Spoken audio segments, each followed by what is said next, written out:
Bonjour les amis et bienvenue sur la vie compliquée de Léa Olivier,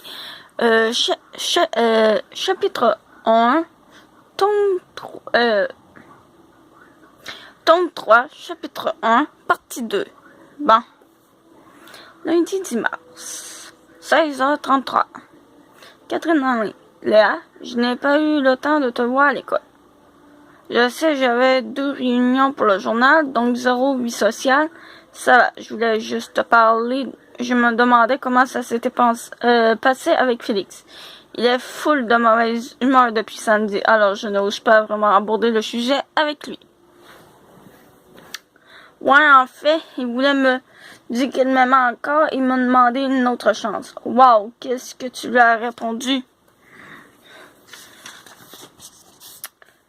Je lui ai dit que je n'arrivais toujours pas à lui pardonner, qu'il m'ait trompé, je l'aime encore et je vois bien qu'il me love. Lui aussi. Mais il m'a vraiment fait de la peine, je ne crois pas que je puisse lui faire confiance. Je te comprends totalement. Qu'est-ce qu'il a répondu? Il m'a demandé si on pouvait au moins rester amis.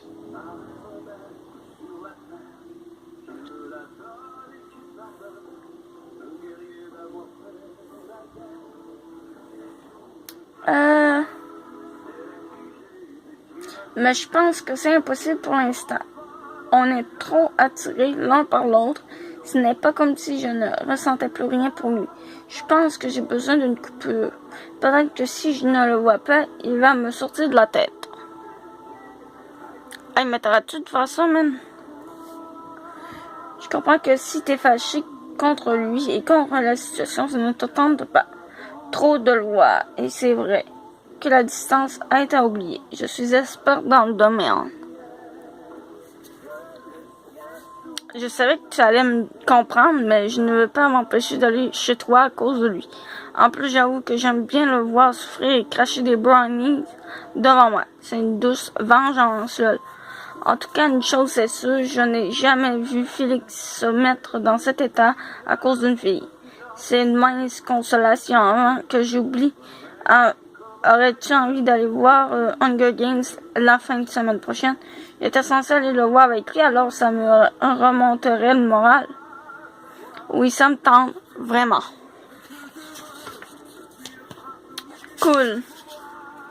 On se voit demain. Catherine s'est déconnectée. Félix, invisible. Psst. Pourquoi t'es invisible? Est-ce que tes 3 blondes sont en ligne en même temps? Non, je reste invisible parce que Catherine est en ligne. Je ne veux pas qu'elle pense que je la poursuis ou que j'essaye de la reconquérir. Mais c'est ce que tu veux, non? Oui, mais je ne pense pas que l'approche directe soit la solution. J'ai essayé et je me suis fait rejeter. C'est bien compliqué ton affaire, si je comprends bien. Tu veux la reconquérir en silence? Ouais, je ne suis pas du genre à supplier les filles, ça ne fait pas partie de mes stratégies. Tes stratégies. Haha. Tu peux bien rire, mais tu sais mieux que quiconque que je n'ai pas l'habitude d'échouer avec les filles. Justement, si tu as toutes les filles de l'école à tes pieds, pourquoi t'acharnes-tu sur le seul qui ne veut rien savoir? Tu as perdu Catherine à cause de ce que tu lui ai fait endurer. Assume et laisse-la tranquille. Je pense qu'elle résiste parce qu'elle se sent blessée. Si je veux la revoir, il faut juste que je lui prouve que je peux être un bon gars. En te cachant d'elle sur Skype, ben non, en jouant au gars indépendant. Mais qui est là pour elle quand elle a besoin. Pff, n'importe quoi. C'est ce qu'on va voir. À plus. Ne m'appelle pas comme ça. À plus ta petite. Ok. Non, j'avais pas vu ce mot. Ne m'appelle pas comme ça. Félix s'est déconnecté. Aléa de Marilou, mercredi 12 mars, midi 49, au secours. Tu sais que quand je t'écris du local d'informatique, c'est parce que c'est urgent. En plus, ça sent le sandwich pourri ici. Alors, il faut vraiment que ça presse pour que j'endure un tel supplice. Tu dois penser que je t'écris à propos de JP, mais non. Ça n'a pas changé depuis qu'on s'est parlé lundi soir. Il essaie de faire comme si de rien n'était, et moi je reste un peu froide. On évite le sujet, mais c'est évident qu'il y a un malaise. Ce matin, j'ai senti qu'il avait envie qu'on en discute. Alors je lui ai proposé de me raccompagner après l'école. Je te tiens au courant. Si je t'écris, c'est pour te parler de notre préférée Miss Sarah Beaupré. Si tu te souviens bien, elle s'imagine que Steph est mon ami et son ami. Ou du moins, qu'elle la tolère. Bref, ce midi, elle est apparue devant notre table à la cafétéria. Elle portait des pantalons Aladin, noirs, et une chemise à carreaux. Genre, deux styles qui ne vont pas ensemble. Elle avait relevé ses cheveux en deux petits chignons, de chaque côté de sa tête. Comme tu faisais souvent en secondaire de copieuse, elle m'a fait un sourire super sec, puis elle s'est tournée vers Steph. Salut Steph. Steph mal à l'aise. Salut. Je sais que tu aimes beaucoup les tatouages, alors je voulais te montrer le dernier que je me suis fait faire. C'est aussi un témoignage d'amour maintenant. Je pense que plus personne ne doutera de nous deux. Thomas et moi, c'est pour la vie. Elle a dit ça en me regardant.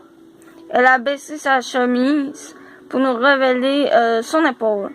Et on a vu qu'elle était fait ancrer un petit TR juste en dessous de son tatouage True Love. Je ris encore de la faute. TR. Genre Thomas Rabi. Elle s'est fait tatouer les initiales de Thomas pour le reste de sa vie. Steph a écarquillé les yeux et moi, je n'ai pas été capable de m'empêcher de rire. Sarah se retourna vers moi. C'est quoi ton problème? Ton amie Lara n'a pas encore accepté que je sorte avec son ex. Il serait temps qu'elle accepte qu'il ne l'aime plus. Premièrement, tu sais très bien qu'elle s'appelle Léa. Alors arrête de faire l'innocente. Deuxièmement, Léa est celle qui n'a pas voulu reprendre contact avec Thomas et elle est très heureuse avec son nouveau chum. C'est vraiment un bon gars. Tout le contraire de Thomas. Troisièmement, je trouve ça quétaine des tatous. Sarah, en se tournant vers Steph, ton amie, elle ne connaît rien à la mode. Bref, Steph, je voulais aussi t'inviter à venir voir un film chez moi samedi soir avec les gars. Il me semble que ce serait le fun de se faire des soirées à 4. Elle a vraiment dit 4 avec emphase pour que je comprenne que je n'étais pas invitée comme si ça me tentait. Peut-être, ouais, laisse-moi en parler à Seb, ok? Ok, tu me donneras des nouvelles. Bye, Steph. Steph s'est tournée vers moi un peu livide. Ben là, je sais quoi, moi? Elle m'a prise au dépourvu, elle pense que je suis son amie. Je ne peux pas croire que je vais devoir me taper une soirée avec elle et Thomas. Pourquoi je n'ai pas pensé à inventer une excuse, genre un souper de famille ou quelque chose? En plus, je ne peux pas compter sur Seb pour me sortir de là. Je sais que ça va lui tenter de voir Thomas. Moi, rien en langue. Désolé, Steph. J'avoue que je ne cours aucun risque d'entrer dans votre gang, mais qui sait, peut-être qu'elle va devenir ta baisse et te convaincre de te faire tatouer un trou friendship sur la fesse. Steph a tellement ri qu'elle s'est étouffée avec ses biscuits. On a fini de dîner et je me suis précipitée dans le local qui sent le sandwich pourri pour tout te raconter. J'espère que ça t'a diverti et que tu passes une journée passible en espérant que les nunuches ne soient toujours pas manifestées. Lou. À Marie-Lou de Léa, vendredi 14 mars 17h32. Dans un mois, moins un jour, c'est ma fête. Tant de choses à te raconter. Mais commençons par le plus important. Dans moins d'un mois, c'est ma fête. Pour célébrer l'événement, j'ai commencé mon opération convaincre mes parents par tous les moyens de m'offrir un cellulaire. Alors, en parlant au petit déjeuner. Comme ils n'ont pas refusé de façon aussi catégorique que d'habitude, ils ont mis au moins 3 secondes avant de me dire « pas avant tes 16 ans ». Je vois ça comme un pas dans la bonne direction. Je suis désolée pour Steph, mais très fière de ta blague. Personnellement, je préférerais manger du boudin. Et tu sais à quel point j'ai ça. Plutôt que de passer une soirée avec Sarah et l'endurer pendant qu'elle me parle de son nouveau tatouage tout en se collant contre Thomas. la bonne nouvelle, c'est que ton récit m'a convaincu de ne pas lui répondre. Je me doutais que leur couple allait mieux, mais de là à ce qu'elle se fasse tatouer ses initiales, il y a des limites. Le plus étrange dans tout ça, c'est de m'imaginer Thomas avec une fille comme elle. Comment a-t-il pu être amoureux de moi et ensuite sortir avec une fille qui est complètement mon contraire? Et le pire, c'est qu'il reste avec elle et qu'il n'a pas l'air dégoûté par ses élans d'ésotérisme ou de quétainerie. Quand il était avec moi, il avait de la misère à me dire « je t'aime » sans soupirer, alors que maintenant, il trouve ça cool que sa blonde se fasse ancrer ses initiales sur sa peau pour le reste de ses jours. Est-ce que c'est le même gars? Celui que j'ai vu il y a 2 semaines me rappelait vraiment le Thomas que j'ai aimé. Peut-être que qu'en me voyant, il redevient lui-même, mais qu'avec elle, il devient genre mielleux, tendre et démonstratif. Si c'est ça, peut-être qu'en fait, c'est moi le problème. Passons maintenant aux nouvelles de ma super école. J'ai tellement de devoirs que je soupçonne les profs de vouloir se venger pour notre semaine de vacances. Et comble de malheur aujourd'hui. Mon professeur d'anglais a décidé d'animer un débat sur les jeux vidéo. Je pense que c'était ça, mais je ne suis pas sûre d'avoir compris. Et Sophie s'est arrangée pour m'humilier devant la classe en me demandant de donner mon point de vue dans le seul but de rire de moi. Come on, Léa, say what you think. Comme je ne comprenais rien, j'ai haussé les épaules et j'ai répondu « It's no a problema ». J'ai parlé espagnol, la honte. Mais pourquoi je m'arrange tout le temps pour me ridiculiser davantage? Tout le monde a éclaté de rire et Sophie a donné un coup de coude complice à Maud, qui étrangement n'a pas réagi. Ne va surtout pas croire que son indifférence est liée à notre moment de trêve. Souvenir avant les vacances. En réalité, Maud est plutôt amorphe depuis le début de la semaine. Catherine m'a raconté que José fréquentait une autre fille et que ça l'affectait beaucoup. Je ne souhaite pas son malheur, mais si ces problèmes de couple peuvent me permettre de respirer un peu mieux pendant quelques semaines, je vais le prendre. Au journal, Eric m'a dit qu'il était vraiment satisfait du succès de mes horoscopes et il m'a demandé si ça me tentait d'écrire une chronique genre éditoriale pour les prochains numéros. Une chronique de moi qui porterait mon nom, genre la chronique de Léa. C'est cool, non?